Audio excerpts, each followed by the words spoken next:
Hmm. Okay, it's your turn to have a rant for a minute because I've got to have a drink, Elizabeth. All right, cool. So Yeah, well, since we started on CrowdStrike, I guess I'll just rant about that for a bit. But do it. yeah. And I mean, I don't want to butcher like Adam's really great work or Forensicator's really great work, in his discussions of Decipher 2 and the NTP van documents. But in general, overall, and I had a great researcher work with me on this Eric Schmidt document. So it's not, I can't take full credit for all of the research in that article. And I gave citation to that person that helped me research at the bottom of the article. But basically, the connection there between Alphabet and then Alphabet's subsidiary, capital G, they financed CrowdStrike with $100 million, and that is a lot of money. And then, then CrowdStrike is staffed with these FBI, is headed, like the executives, the really top people are many, former FBI agents and former, cybersecurity experts and all this type of thing, obviously. And so those people are being financed by Alphabet, which is Google's parent company. And then at the same time, Google, Eric Schmidt, who is the huge executive of Alphabet, is literally donating planes to Hillary's campaign in 2016. And he also, in 2014, he was trying to give the campaign, and in my article on this, I linked the exact WikiLeaks that showed it, the email from the DNC, and maybe it was a Podesta file, I'm not sure, the Podesta email, but there was one particular email chain, I believe it was a Podesta email, that was in 2014, Eric Schmidt trying to tell Hillary's top advisors how they should not only, use his technology, but I mean, he was trying to give them pointers on how to structure their campaign from the ground up. And it was so in depth, and this is really, really early, and it was such in depth advice. Their response was, "Oh, gee," and I think it was Robbie Mook who responded. He was like, "Oh, gee, thanks for the advice, but we just want tech help from him, and we don't really want to listen to what he has to say on how to run the campaign. So tell him, a nice thank you, but let's focus on the technology." So what that shows you is that Eric Schmidt had a huge desire for Hillary to win, and a huge desire to have an in-depth, like a hands-on role in helping her win.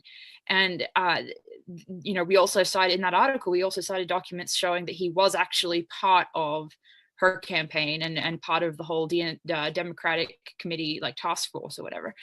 So that level of involvement from a person who has so much power and so much money in one of the most powerful corporations on the planet, and is the person, these are the people that determine how Google gives you search results. And so I had a friend actually tell me, and this is kind of a personal rant, but I had a friend show me the other day how, when they typed in, like, just for example, disobedient media on Google, it would come up with, fake news, bias, whatever. And then if you type it in on a different search engine, it would come up with like, my disobedient media, my name, and a couple of really big stories that we did, and just positive results. And so, that doesn't sound like that much, and it's kind of laughable on that level. But when you apply that to millions and millions of people who aren't aware of who's behind Google, and if you apply that to, to all of their searching for news and information, it's terrifying. And, a few months ago, I wrote an article on the social media company Gab actually suing Google for antitrust, which is it's supposed to keep monopolies from happening. So anyway, it's a huge mess. Google's in massive, massive mess. And I am really interested in why Eric Schmidt may have stepped down, because it's just very unusual for a tech executive of that level to step down all of a sudden with no apparent reason and without naming a successor. So I'm really curious as to see if it's something because of his strident support for Hillary Clinton, and because of his hands-on involvement in her campaign, and because of his financing of CrowdStrike through the subsidiary of Alphabet. I'm really interested to know if they've found something that implicates some sort of impropriety with him that goes to CrowdStrike, and then the way that CrowdStrike operated, and if that's actually one, a plausible reason as to why he stepped down. Because a lot of legacy press outlets have speculated, oh, it's a Weinstein style sex abuse allegation that's going to come out or could come out, or it's somehow his interest in artificial intelligence. And the thing about that is that, despite how many seemingly very legitimate sex abuse allegations have come out against major powerful individuals lately, there doesn't seem to be any indication of any history of sexual impropriety with Eric Schmidt, and there doesn't seem to be any other. There's no reason that anybody can come up with, and the legacy press, the mainstream media has not looked into the CrowdStrike element or Schmidt's involvement in Hillary's campaign at all.